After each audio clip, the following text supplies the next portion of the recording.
Teratogênese. Vamos falar então hoje de teratogênese. Vamos lá. A gente vai falar sobre essas malformações que são o quê? Mudanças estruturais grosseiras que podem acontecer durante o desenvolvimento fetal.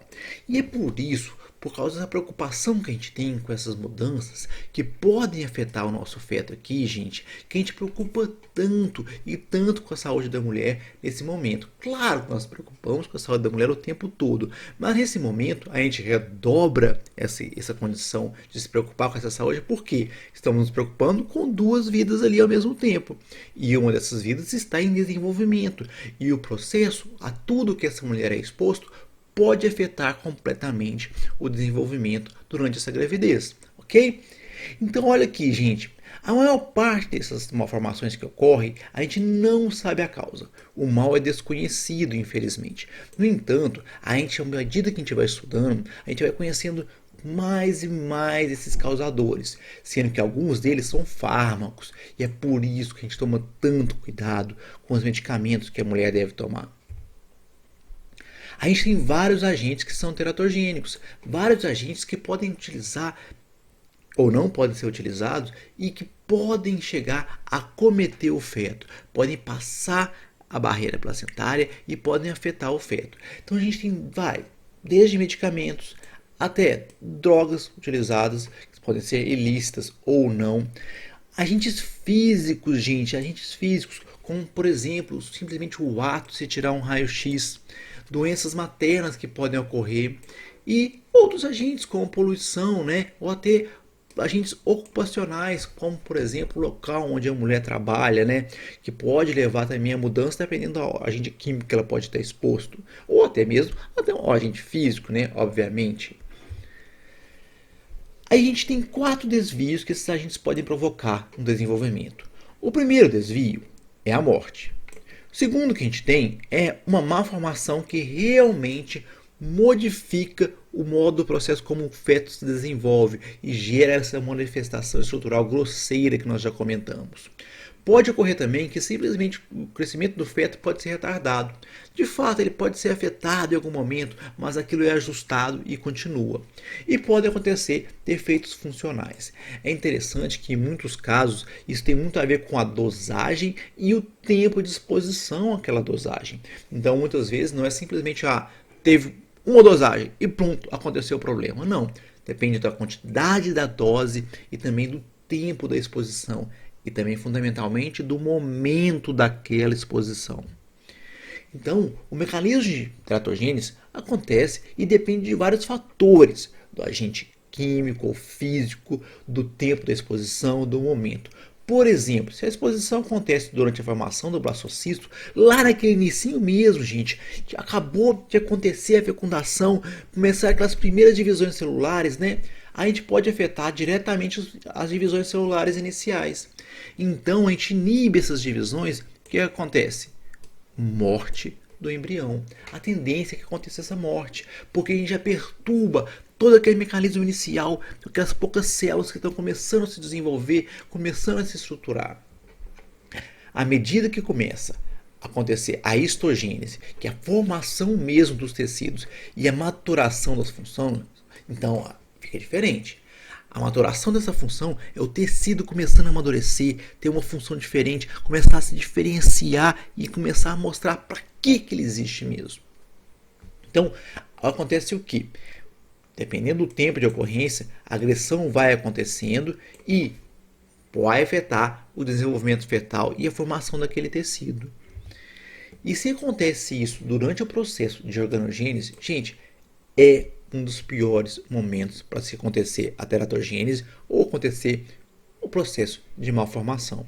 A gente sabe que a organogênese ela acontece em um período de 17 a 60 dias de gestação. Então, é um processo onde os órgãos são formados mesmo em uma sequência, nas posições corretas onde eles estão, óbvio. Depois acontece a migração em alguns pontos, né? Mas eles são formados ali em sequência, numa sequência previsível, né?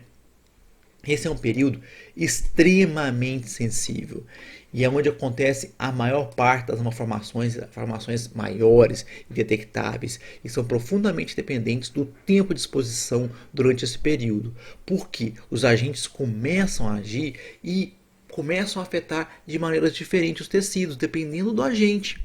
Pode acontecer, por exemplo, mudanças no DNA. Essas mudanças no DNA não vão ficar provocando, não é câncer, não é nada disso no feto, mas essas mudanças no DNA provocam mutações, às vezes locais mesmo, que alteram o desenvolvimento celular naquele momento. E muitas vezes não precisa acontecer uma mudança no DNA não, gente. A mudança pode ser na interação entre as células, no processo de divisão celular, e o modo como isso é afetado já muda-se o desenvolvimento daquele momento. Muda-se como o tecido está maturando ali.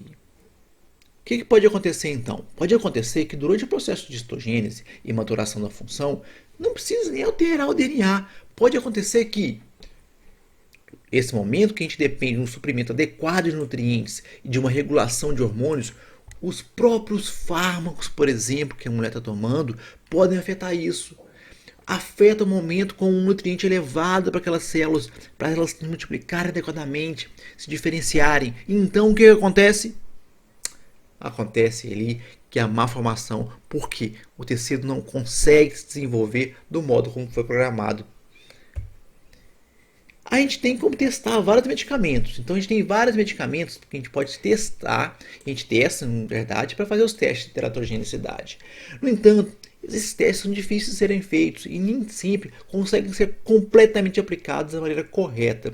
Então é difícil e às vezes isso acontecer, a gente prever como o medicamento pode gerar isso ou não. Esses testes são feitos em animais, com aumento de dosagem, sabe? Então são complicados, mas são feitos. E a gente tem que lembrar, gente, que já existe uma taxa natural de uma formação elevada. Essas taxas dependem de muita coisa, como erros cromossomais, erros que podem acontecer devido a outros tipos de exposição, como são exposições a fármacos, que a gente não consegue traçar muitas vezes, né? E isso é altamente variável, de acordo com a região em que a mulher está, o grupo etário daquela mulher e até mesmo de acordo com a classe social da mulher. A gente tem essas diferenças, principalmente porque, às vezes, o tipo de exposição que aquela mulher tem a poluentes, exposição a certos ambientes de trabalho mais insalubres, tudo isso pode afetar, infelizmente. Só um exemplo aqui, então vamos dar uns exemplos de fármacos teratogênicos. Primeiro fármaco que a gente vai citar essa infelicidade, que foi a talidomida. A talidomida ainda existe, ainda ocorre a produção dela, muito específica, em casos muito específicos, extremamente regulados, tá certo? Então, a talidomida não foi proibida para não existir mais. Mas, então vamos lá. O que acontece nela, né? A talidomida, ela provoca malformação com uma dose apenas, se for administrada entre 3 e 6 semanas de gravidez. Ela era utilizada como sedativa e hipnótica. Evitava com muita eficiência o enjoo da mulher. Era recomendada nessa parte da gravidez. Só que tem um problema. A talidomida, ela gerava um isômero, tipo um gêmeo mal dela. E esse gêmeo mal conseguiria fazer o quê? Assim que entrava no organismo, podia inibir, infelizmente, inibia certos processos de formação. E então gerava o que a gente chamava, por exemplo, focomelia. Então, que era o que? Essa perda da formação dos membros. Então, infelizmente, acontecia esse processo de má formação das crianças. O mecanismo disso ainda é muito mal compreendido, mas é assim, bem registrado, é bem sabido que a talidomida, infelizmente, causa isso. Portanto, por mais que ainda haja um uso restrito e muito bem observado dela, a gente tem que sempre tomar muito cuidado para quê? Para que a mulher não engravide, não esteja grávida durante o uso dela. Uma outra classe, então, são os fármacos citotóxicos. Então, a gente tem tipos de fármacos citotóxicos, vários, que são usados para quê? Tratamento de câncer, por exemplo. Então, nesses tratamentos de câncer, a gente tem que utilizar medicamentos muito agressivos. E eles têm funções variadas para poder chegar na célula e matar aquela célula. Como agentes alquilantes, por exemplo, que vão chegar lá no DNA e querer destruir o DNA, gente. Afetar mesmo, destruir o DNA. E a gente tem também agentes antimetabólicos que vão afetar o processo de metabolismo da célula. Então, olha, nem precisa destruir o DNA mesmo não, mas afetando o metabolismo da célula, você altera o desenvolvimento dela, mata algumas células que são essenciais no desenvolvimento do feto, por exemplo, porque eles não são específicos. Eles não vão atuar só em células cancerígenas. Eles atuam em células que estão crescendo muito. E o feto é o quê? Células que estão crescendo muito. Eles são teratogênicos que são utilizados no início da gestação. No final da gestação, geralmente eles não vão ter um efeito teratogênico tão forte, mas eles podem retardar o crescimento, por exemplo. Geralmente o que eles fazem, por eles serem tão agressivos, é levar diretamente ao aborto, infelizmente, né? Mas tem que ver que toda vez que se usa esses medicamentos, isso tem que ser muito bem observado, muito bem conversado com a grávida, porque cabe a ela também fazer a escolha. A mulher tem que fazer a escolha e tem que estar ciente de todos os problemas relacionados aqui, certo? Outra classe de fármacos são os retinoides. Eles são derivados da vitamina A e muitos deles são utilizados, por exemplo, no tratamento de acne, por exemplo. Tá certo? E o que acontece? Eles podem se acumular na gordura subcutânea e tem uma grande dificuldade de serem eliminados ali. Então demora para acontecer a eliminação deles. Então por isso que aí, quando a mulher utiliza um desses medicamentos, como por exemplo tratamento de acne, tem que evitar de qualquer maneira a gravidez.